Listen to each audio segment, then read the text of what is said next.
Бәріңізге ассалаумағалейкум. Енді мұғалімге тіл тигізгендер айыппұл төлейді ме?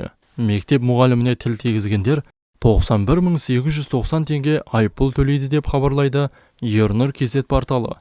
Педагог мәртебесі туралы заңға сәйкес, енді жеке тұлғалар мұғалімге тіл тигізсе, 30 айлық есептік көрсеткіш көлемінде айыппұл төлейді. Ал аталған жағдай екінші рет қайталанса, 40 айлық есептік көрсеткіш көлемінде айыппұл салынады. Бұл туралы брифингте Түркістан облысының білім саласында сапаны қамтамасыз ету департаменті басшысының орынбасары Жанар Қасымова мәлімдеді.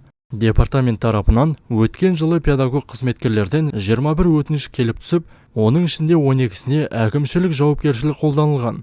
Оқушы ұстазына тіл тигізсе, айыппұлды ата-анасы төлеуге міндеттеледі. Заңда сондай-ақ педагогтық әдеп жөніндегі кеңестің қызметі, педагогтық кәсіптік даярлау, біліктілікті арттыру мәселелері қарастырылған. Айта кету керек, карантин кезеңінде оқуы тоқтатылған 1-8, 10 сынып оқушыларына 26 мамыр мен 17 маусым аралығында жазғы мектепте оқыту ұйымдастырылады дейді Жанар Сатыбалдықызы. Спикердің сөзінше, мектеп бітіруші түлектерге жалға алынған автокөліктермен экскурсиялар өткізуге және мерекелік дастархандар ұйымдастыруға жол берілмеу керек.